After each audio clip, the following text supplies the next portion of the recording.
Hey, what's up, nutcases? I'm your host, Taylor King. Welcome to the Backseat Therapy Session. I actually have a second guest today.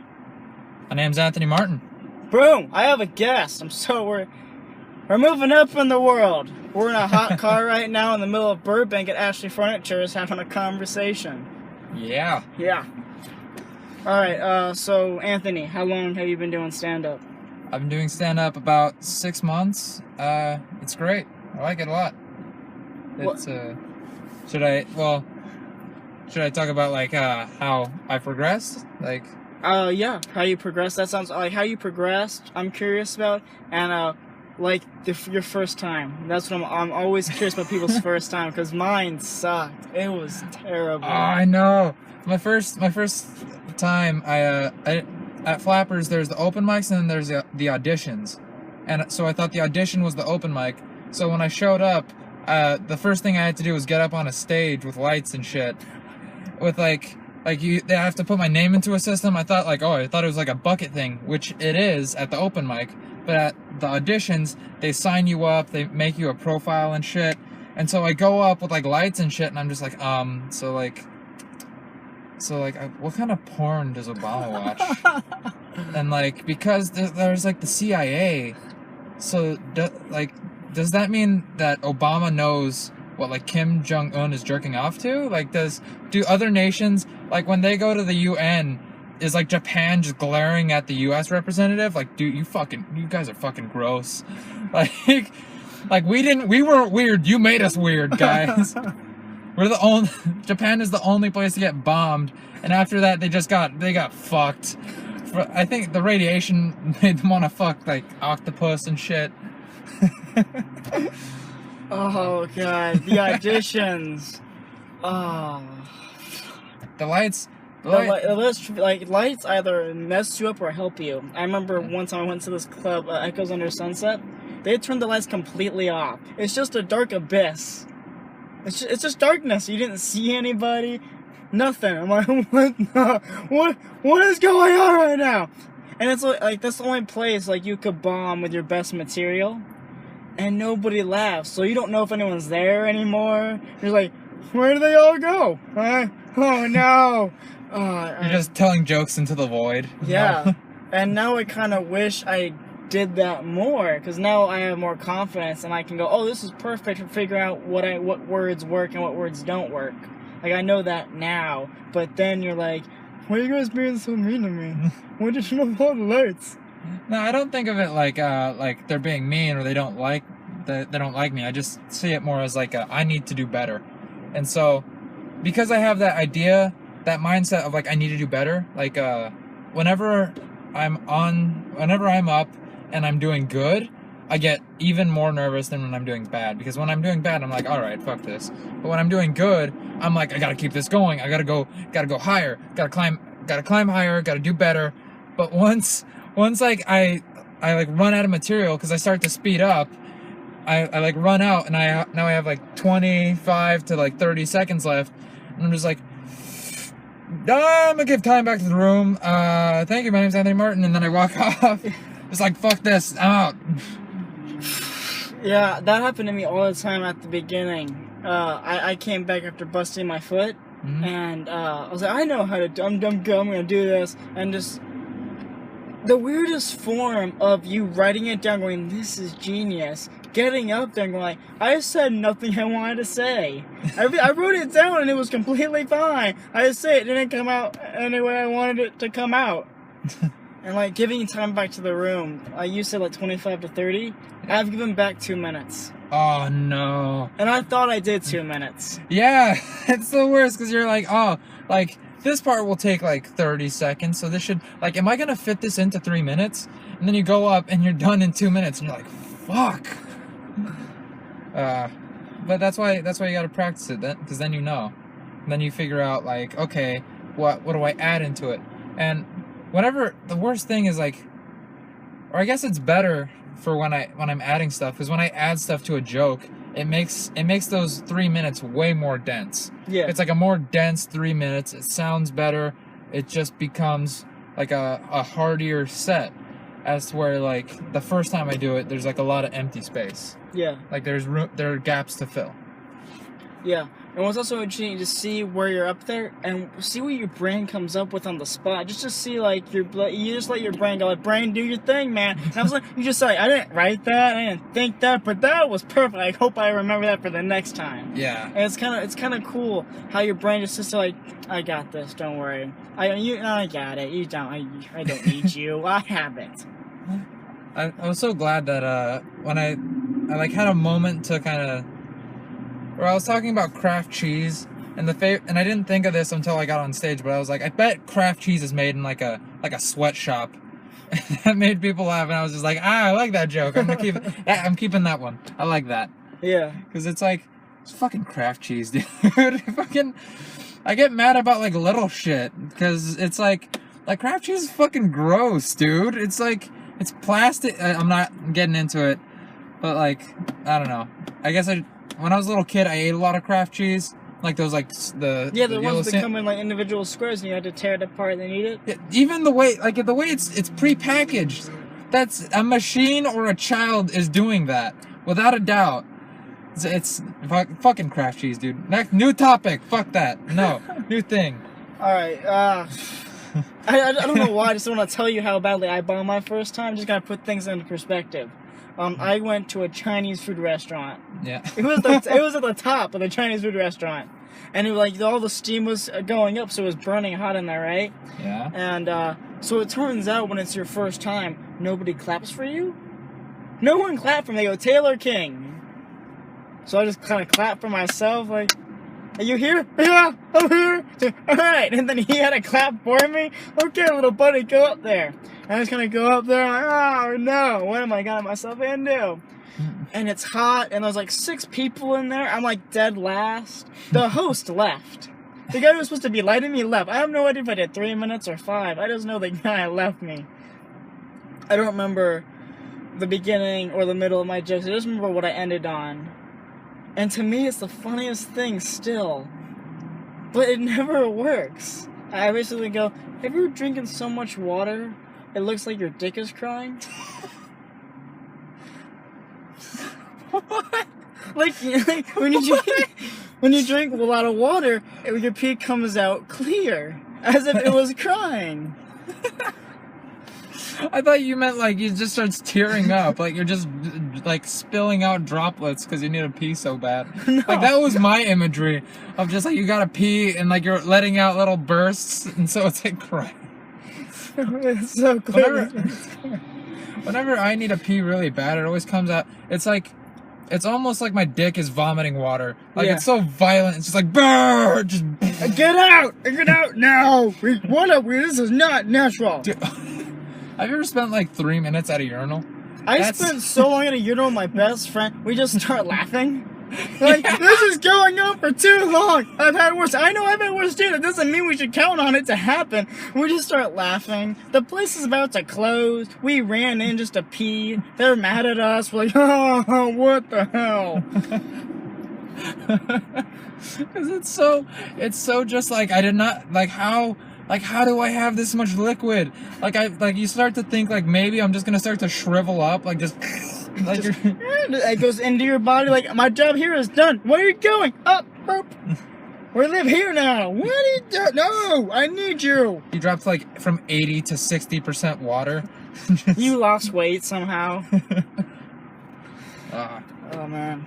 And the worst part after that is my first time, right? I don't know how it works. I know Louis C.K. talks about his dick all the time. I thought it was fair game. I get off this, it's not even a stage. I just walk back to the seat. Girl comes up and goes, everybody give it up for Taylor's dick. And I go, that's funny, I get it. I understand. He goes, real original. And I was like, what? I thought it was pretty original. And then everybody just simultaneously went, that's too mean, and turned on her. So in a moment, I learned that not only is everyone against each other, but it's also a community.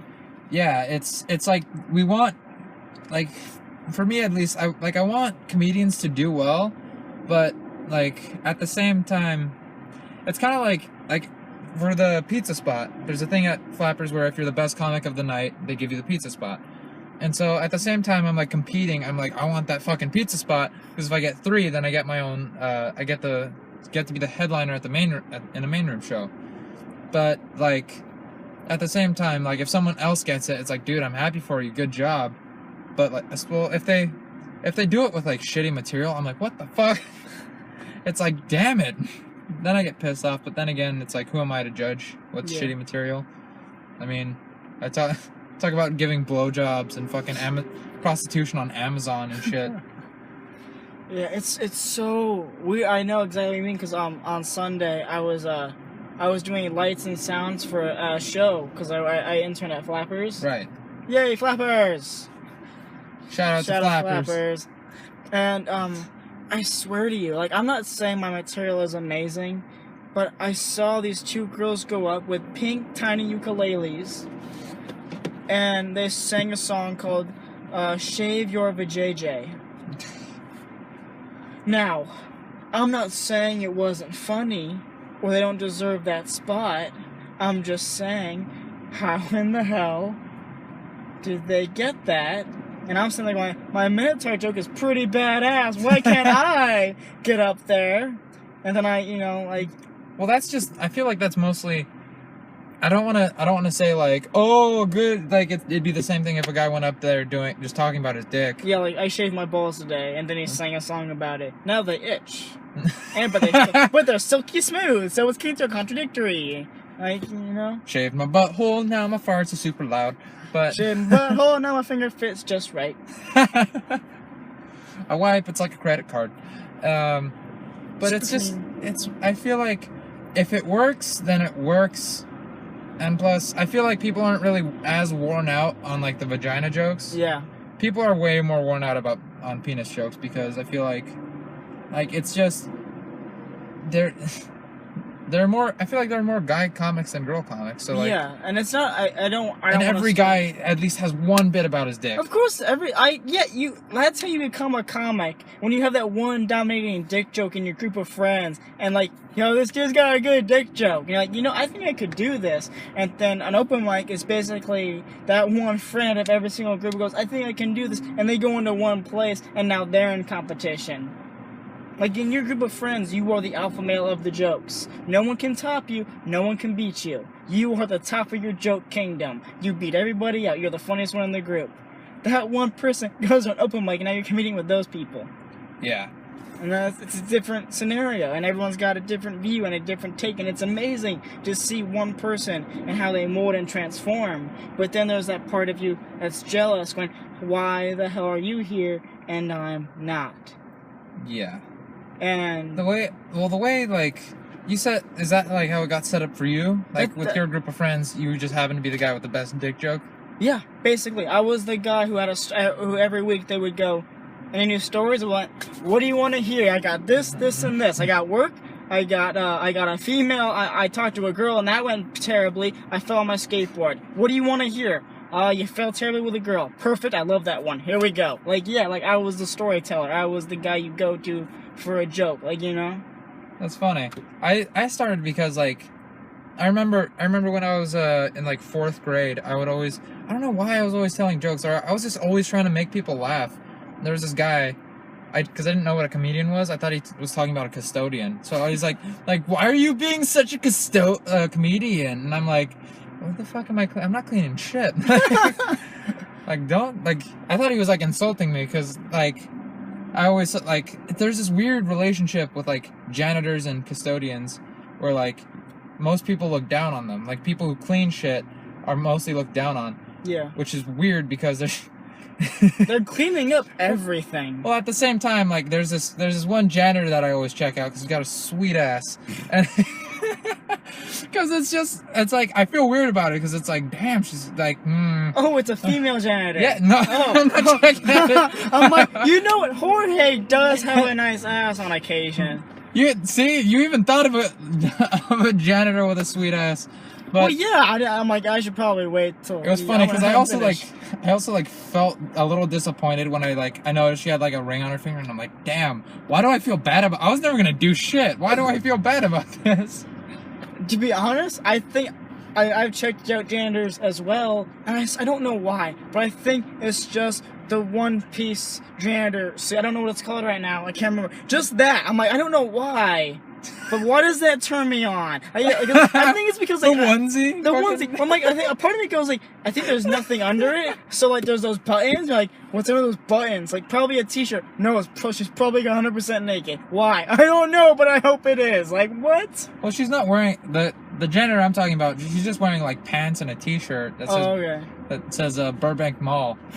And so it's shout out to Burbank Mall. If you see a what's it? I almost said comedian. Custodian. If you see a comedian, you're gonna see a bunch of those at the mall. Yeah. We're just sitting there waiting for the open mic. We're like, I didn't want to waste money on gas. And parking is over there. All right, that's fine. See a hot janitor. You know what I'm talking about. There's gonna be like 4 guys just going like, "Where's this hot janitor? Who is this chick? They're just sitting outside bathrooms like, is that one? I don't know. Like maybe. It's funny because like when I was rationalizing it, like would I even have a chance if I tried? Because like she's older than me, but she's also a janitor. Yeah, but she can think the same thing. Like any person can think of the same thing about you. Yeah. Well, except being a janitor. By comparison, it's kind of like, do I have a shot with Ronda Rousey now? No.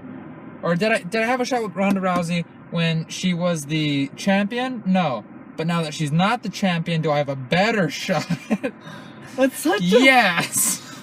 That's so... I understand the thought logic, but my brain just going like, shit, I thought the same thing too. Yeah, right? I feel bad. Like, I don't have a shot with Ronda Rousey ever. I'm like 30 pounds overweight. I can't fight for crap. Like, I don't have a shot with Ronda Rousey, but my brain's like, maybe she wants someone to make her giggle. I can do that.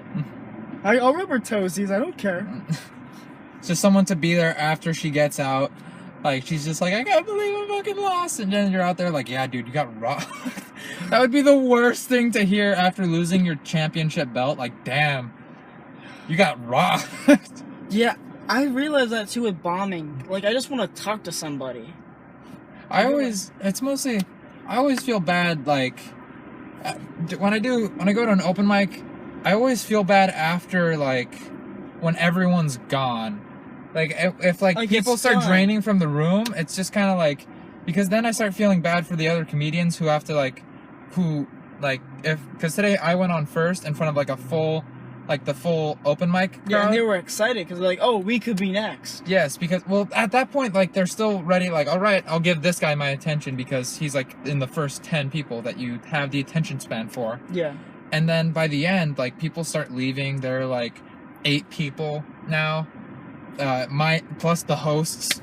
So in reality, you have a 6-person audience that are comedians who are nice enough to stay till the end, and you're trying your best to see if this material works. And it's a good way to test it, because if you can get those 6 people laughing, like, they don't have to be laughing super hard, but if you can get a few giggles out of them, that's good. A chuckle is gold. Yes. In that situation, like, with 2 to 6 people, not including the host, a chuckle is gold. You got something there. Well, I feel like jokes work more on percentages. Like, jokes will get 10% of people. Right. So, if, say, a really good comedian, say Louis C.K., his jokes will get 30% of people. Like, initial laugh, he'll get the 30%. That 30% will make 20% more people laugh, and then that 50% makes the other 50% laugh. And then there's like that last 30%, or I would say there's that last other 30% at the complete other end of the spectrum. They're the friends of the friends who showed up. Yes. Like, they didn't know what they were getting themselves into. Yes, but they need more work. But because they already hear the laughing, he's already bombarding them with jokes. At that point, they're just a wall that's waiting to be brought down. Yeah. They just need to be worked a little bit. Have you ever sat next to that person, like, at a comedy show? Like, I saw Joe Rogan live in Santa Barbara. Oh, nice. Yeah, and it was like Tony Hinchcliffe and Joey Diaz and stuff. So I was sitting next to what looked like a high school librarian. Mm-hmm. Like, she did not seem like a person who would go watch Joey Coco Diaz and Joe Rogan in the same night. So I figured, like, you know, she's probably with, like, that one group friend that goes, like, I love Joe Rogan. His podcast is amazing. Come with me. And she doesn't warn them. They don't do the research. By the way, if you go to a comedy show, Do your research. A little bit of research. Just Google their name and watch one clip. I swear, I was sitting down, and there's a dude talking to his girl, right? And I'm like, this is gonna be interesting. I like listening to conversations. So I'm sitting there going, he's going like, she goes, so who's this Tony Hinchcliffe? He goes, oh, I don't know. He was on the podcast a few times. He has a special. I didn't see it. I'm like, okay, that's fair enough. Not a lot of people know who Tony is. How about this Joey Diaz? He goes, I don't. He was on the podcast too. He's a little bit crazy. Okay, you don't know. A little bit. Oh, a little, sir? He goes, I haven't heard him either. And, oh my God, 2 out of the 3, you have no clue. You were not prepared. You should prepare. And he's going, I think it's gonna be okay. He's going in blind. Oh, don't do that. I'm like, I cannot wait for your girl to hear Joey Diaz. I cannot wait. I remember Joey Diaz was at Flappers. Oh, yeah. He was there twice, and each time I saw him, like, he was on there on a Wednesday and a Thursday, and I went on there on a Wednesday and a Thursday. Oh, it was awesome. Were you interning? No, I was at the open mic. I saw his face on the screen. Yeah, on the screen. And I went like, screw it, and I ran in there going, if I miss my spot, I miss my spot. But I would much rather see Joey Diaz inspire me to become a better comic than sit down, listen to whoever goes up and going, hope I'm next. Now, I'd rather much be inspired by a damn genius, and then the next day carry that through. Well, when I saw him on the screen, I was high at the time. It was the first time I had done a set high, which honestly, I don't like it. It feels like, because I kind of show up and I'm like, okay, time to do work. I need to be focused. I need to get this right. And when I walk off, I'll feel good anyway. Like, I get high for, like, with my friends if I feel like that's where the night's going. Like, yeah, fine, sure, fuck it. Or like if I want to get high, like I haven't gotten high in a while. And it feels really good. Let's do that shit. But like when I was like, I see him pop up on the screen, and I'm fucking high as shit, and I'm wondering like, is that a recording? Is this happening right now? What the fuck? And I'm looking over at my friend, and I'm hitting him, and I'm like, dude, that's fucking Joey Diaz. He's like, I know. And then and then I didn't do anything after that. I was just like, oh, okay, back to the open mic. I didn't realize, like, oh, I'm a comedian. I get to go see that show if I wanted to. You're 10 feet away. The only thing blocking you and Joey is a door. Just open the door. Not connected, just a door. And then you walk right in. You're good to go. Yeah, well, shit. Yeah. And, like, so I was sitting down, and it was a late show. There was, like, maybe, 10 people in there. Most of them were on the front row, thank goodness. And he starts doing his Joey Diaz thing, like, cocksucker, stuff like that. Don't be a Momo, stuff like that. Fucking Momo. You fucking Momo. And there's this girl, had a little bit too much to drink, and she's falling asleep on her boyfriend's shoulders, right? And he looks and goes like, you know what you gotta do? Go to the parking lot, give her a stabbing, then leave her on the 170. What? And you're sitting there, you're like, that's Joey Diaz, and me, and like a bunch of other guys are just laughing, because like, that's our Joey, and then the guy's like, I can't, she just had a little bit too much to drink. He was like, I would never do that, sir. And I'm just like, I'm never forgetting that ever. I'm never gonna forget this. And it was just like, I forget that most people aren't used to psychos of comics. Like, when comics, we hear something crazy. Well, he gets rowdy.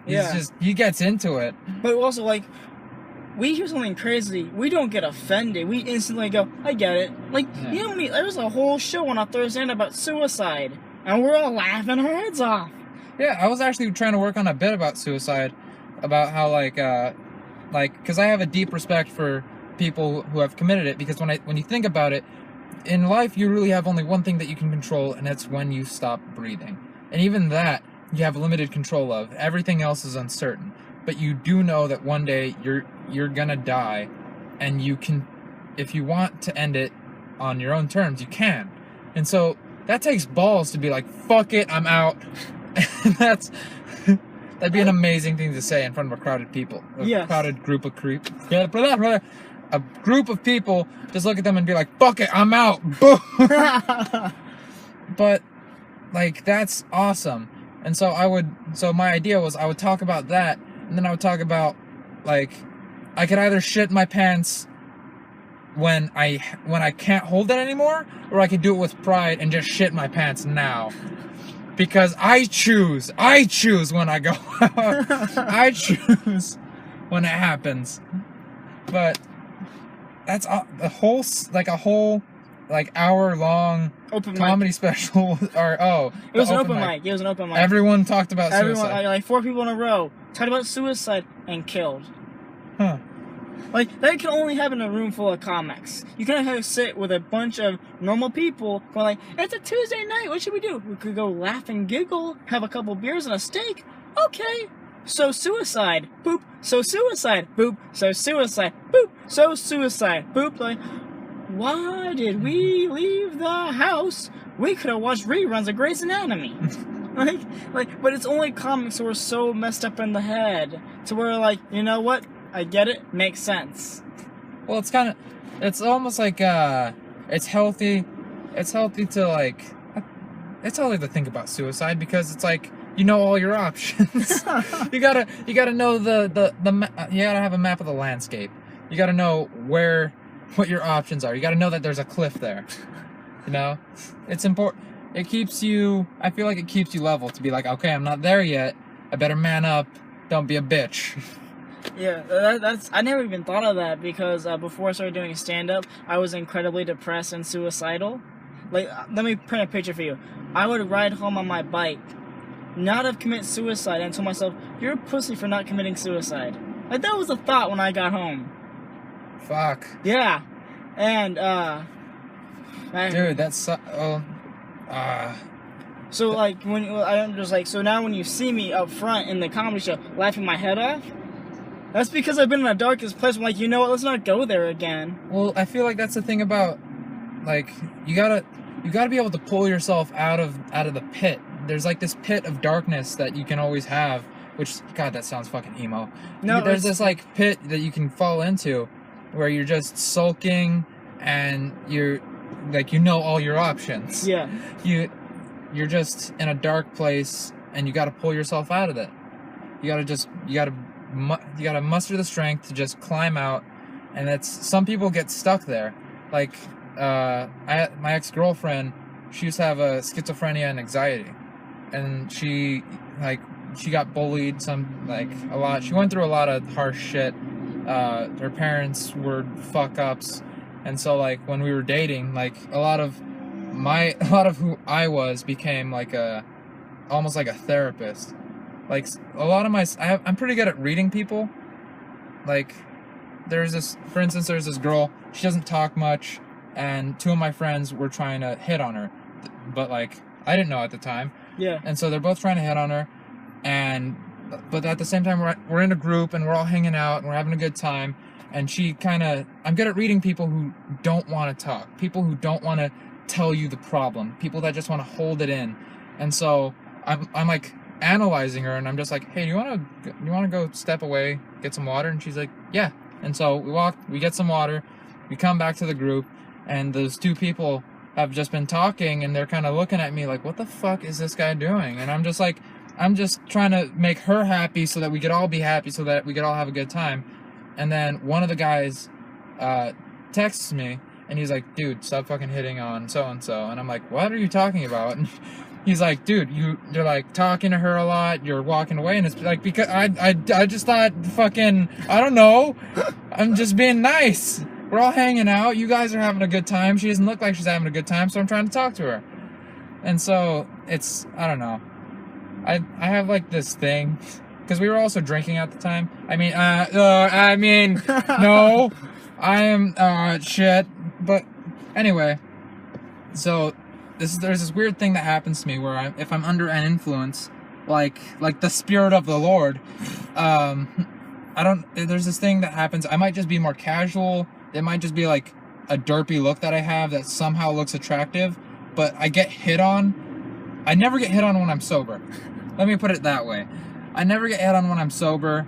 Like, I remember when I was not in high school, I was not walking through a high school during a not choir event, and I ran into one of my friends who was in choir, and I waved to her, and I was like, oh, hey, and they were like packing up for a thing. They were in the cafeteria, and I walk over because the conversation had led us to this table where this girl was packing things up, and so the girl that I had said hi to and my friend that I was with